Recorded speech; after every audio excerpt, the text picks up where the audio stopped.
Hello friends, எல்லோரும் எப்படி இருக்கீங்க? இன்றைக்கி நம்ம வீடியோவில் எப்பவும் ஒரே மாதிரி ஈவினிங் டீ காஃபி குடிக்காமல் கொஞ்சம் டிஃப்ரெண்ட்டாக இன்றைக்கி நம்ம பாயாசம் செஞ்சு பார்க்கலாம். ரொம்பவே ஈஸியாக இருக்கும் செய்கிறது, நல்லா டேஸ்டியாக சூப்பராக இருக்கும். இதே அளவுகளை கொண்டு நீங்கள் செய்யுங்க. இதுக்கு முன்னாடி நீங்கள் இந்த ரெசிபியை ட்ரை பண்ணியிருக்கலாம், ஆனால் அளவு கொஞ்சம் மாறி இருக்கும். அதாவது ஸ்வீட் கொஞ்சம் கம்மியாக போட்டாலும் டேஸ்ட் நல்லா இருக்காது. ஆனால் இதே அளவு கொண்டு நீங்கள் செய்யும்போது சூப்பராக இருக்கும் சாப்பிட்றதுக்கு. பாயாசம் கண்டிப்பாக ட்ரை பண்ணி பாருங்கள். வாங்க இப்போ பருப்பு பாயாசம் எப்படி செய்கிறதுன்னு பார்க்கலாம்.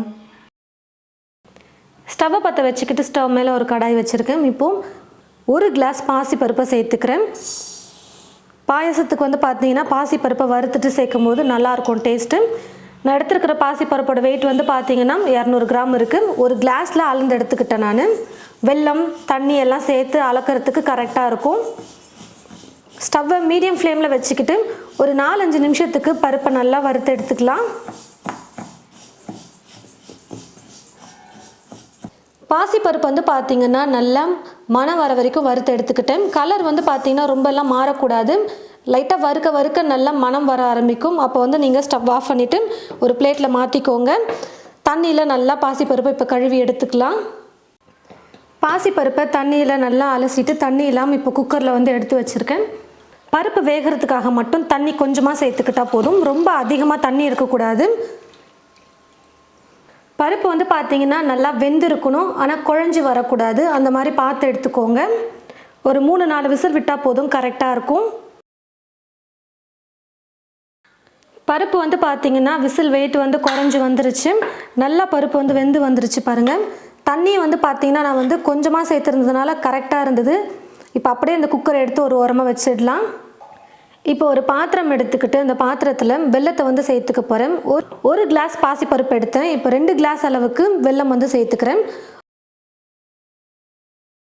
வெல்லம் கரையிறதுக்காக தண்ணி சேர்த்துக்கிறேன். 1.5 கிளாஸ் தண்ணி சேர்த்துக்கிறேன். ஒருவேளை நீங்கள் பாசிப்பருப்பு வேக வைக்கும் பொழுது பார்த்தீங்கன்னா தண்ணி கொஞ்சம் அதிகமாக இருந்தது அப்படின்னா வெள்ளை கரைசலில் தண்ணி கம்மியாக சேர்த்துக்கோங்க. நான் கொஞ்சம் கூட தண்ணியே இல்லாமல் வேக வச்சு எடுத்து வச்சுருக்கிறதுனால இப்போ வெள்ளை கரைசலில் தண்ணி கொஞ்சம் அதிகமாக சேர்த்துக்கிறேன். உங்களுக்கு பாயாசம் எந்த அளவுக்கு கெட்டியாக தண்ணியாக வேணுமோ அதுக்கேற்றது போல் வெள்ளை கரைசலில் தண்ணி சேர்த்து குக் பண்ணிக்கோங்க.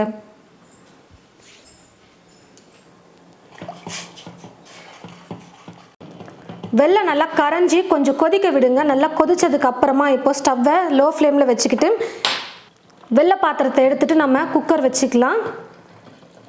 வெள்ளத்தில் தூசிக்கல்லாம் அதிகமாக இருக்குங்கிறதுனால நம்ம கரைச்சிட்டு வடிகட்டிட்டு சேர்த்துக்கிட்டோம்னா நல்லாயிருக்கும். இப்போ வெள்ளை கரைசலோடு சேர்த்து பாசிப்பருப்பை நல்லா கலந்து கொடுத்துக்கலாம்.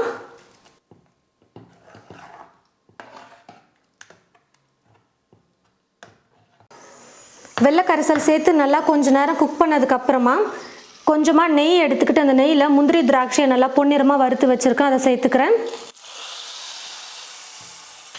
ஏலக்காய் தூள் 1/4 டீஸ்பூன் சேர்த்துக்கிறேன்.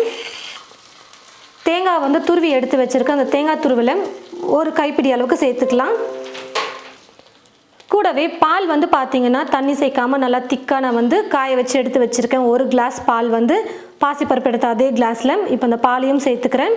நீங்கள் பசும்பால் பாக்கெட் பாலுக்கு பதிலாக நீங்கள் பார்த்தீங்கன்னா தேங்காய் பால் கூட சேர்த்துக்கலாம். உங்களோட விருப்பம் தான், உங்களுக்கு எது பிடிச்சிருக்கோ அது மாதிரி நீங்கள் சேர்த்துக்கோங்க.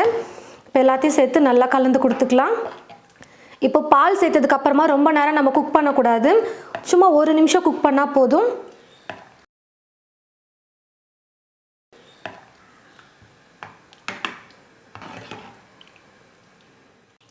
ஒரு நிமிஷம் நல்லா குக் பண்ணிவிட்டேன். இப்போ நான் ஸ்டவ் ஆஃப் பண்ணிக்கிறேன். பருப்பு பாயாசம் ரெடி ஆகிடுச்சு.